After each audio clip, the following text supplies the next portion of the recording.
गोवर्धन के गांव कुटिया में रविवार को जिलाधिकारी शैलेंद्र सिंह ने शहीद पुष्पेंद्र सिंह को प्रतिमा का अनावरण किया। कुटिया निवास पुष्पेंद्र सिंह 13 अगस्त 2018 में जम्मू कश्मीर के तंगधार सेक्टर की नियंत्रण रेखा पर आतंकियों से मुठभेड़ में शहीद हो गए थे। मूर्ति स्थापना कार्यक्रम में पहुंचे पूर्व विधायक ठाकुर करिंदा सिंह ने कहा कि शहीद राष्ट्र की अनमोल धरोहर है, हमें शहीदों को पूरा मान सम्मान देना चाहिए।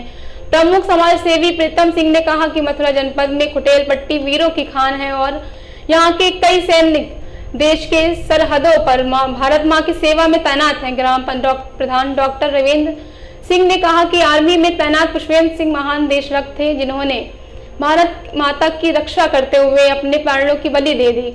उन्होंने कहा कि ऐसे महान देशभक्तों पर हमें न केवल गर्व है बल्कि युवा पीढ़ी को उनसे प्रेरणा लेनी चाहिए तथा सेना में भर्ती होकर देश की रक्षा करनी चाहिए। वहीं जिलाधिकारी शैलेंद्र कुमार सिंह ने सेना के शहीद जवान पुष्पेंद्र सिंह को अपनी भावभीनी श्रद्धांजलि अर्पित की। उन्होंने कहा कि देश की रक्षा के लिए अपना सर्वोच्च बलिदान देने वाले इस वीर सपूत को हमेशा याद किया जाएगा। ईश्वर की दी हुई आदमी के ऊपर आशीर्वाद होता है और जबकि चाहे कोई बोले कि मैं बहुत बड़ा बिजनेसमैन हूँ या बड़ा नेता हूँ या बड़ा वीर अधिकारी हूँ, लेकिन सब उसकी कृपा से होता है और हर आप सब समाज के संसाधनों का प्रयोग करके किसी भी ऊंचाई पर हर शिखर पर पहुंचते हैं और शिखर को पहुंचने वाले व्यक्ति का कर्तव्य दायित्व रहता है कि वो समाज के लिए कुछ वापस करे। इसलिए आज मूर्ति अनावरण को लेकर आज कार्यक्रम आयोजित किया गया, क्या कहोगे उसमें कुछ मांग ग्रामीण रखी है? हमारे शहीद पुष्पेंद्र सिंह की आज यहाँ प्रतिमा पर आपने देखा अनावरण हुआ है। इस अवसर पर इस क्षेत्र के और तमाम सम्मानित गणमान्य लोग उपस्थित रहे। निश्चित रूप से 2018 का 13 अगस्त का दिन था जब हमारे शहीद पुष्पेंद्र जी सीमा की रक्षा करते हुए शहीद हुए थे।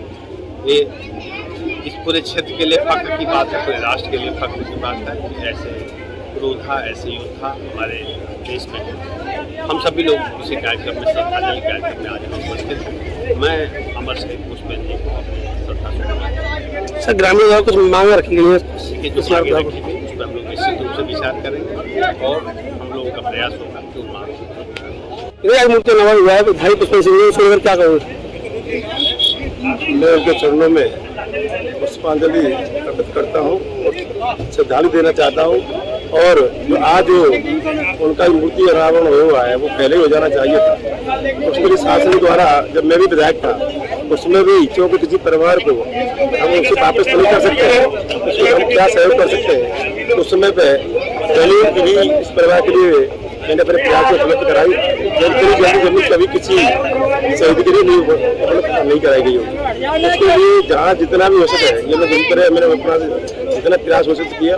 आज सभी लोग क्षेत्र के लोग आए, वो सभी की उनके श्रद्धांजलि देने आए और उनके लिए चरणों में सबने अपनी श्रद्धांजलि अर्पित की। मैं भी उनके चरणों में अपनी श्रद्धांजलि अर्पित करता हूँ।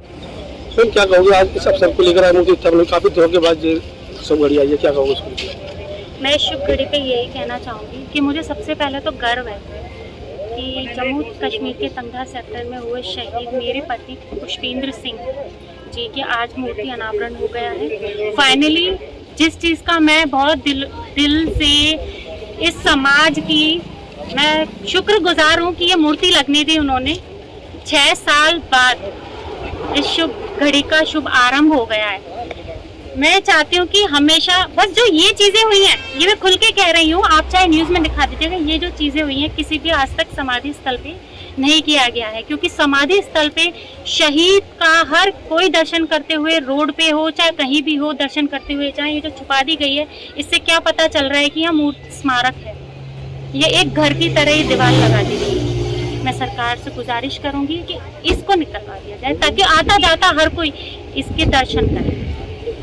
और जहाँ तक है कि मैं थोड़ी सी क्षमा भी मांगूंगी कि मैं थोड़ा सा लेट भी हुई हूँ, जिसका मेरे को क्योंकि समय का नहीं पता था कि क्या समय है, कब क्या होना है क्या नहीं। जहाँ तक मुझे पता है यहाँ पे भी अभी कुछ भाषण हुए हैं तो उस दौरान भी मेरा और मेरे पुत्र का नाम नहीं लिया गया है। तो इस चीज़ को भी थोड़ा सरकार देखे। जब वो मेरा खुद परिवार वाले ही मेरा नाम लेने में हिचकिचा रहे हैं तो दूसरे लोग तो क्या ही बोलेंगे। और मेरे साथ जो अभी मेरे सहायकगण आए हैं, जैसे रिटायर्ड कर्नल तेज सिंह सर और बाकी स्टेशन हेडक्वार्टर से जितने आए हैं, मेरी 20 जाट जो मेरा परिवार है, मैं उनका तहे दिल से हाथ जोड़कर शुक्रिया अदा करती हूँ। तो समाप्त हो जाता है और जिस विपरीत परिस्थितियों में हमारे सैनिक काम करते हैं वो आप सभी लोगों से बेहतर कोई नहीं जानता है। तो जैसा आप लोगों ने खुद बताया कि इस जनपद में लगभग सेना में काम करने वालों की संख्या 2000 से अधिक है। तो आप कुछ ब्लॉक ऐसे भले जहाँ की जाती रहे कि जहाँ -40 डिग्री टेम्परेचर, 80 डिग्री टेम्परेचर, इस तरह के टेम्परेचर होते हैं जो आम आदमी वहाँ प्राप्त नहीं हो सकता है। और हमारे सैनिक वहाँ खड़े होकर के देश की रक्षा कर रहे होते हैं, जिससे हमारे नागरिक निश्चिंत होकर के रहते हैं।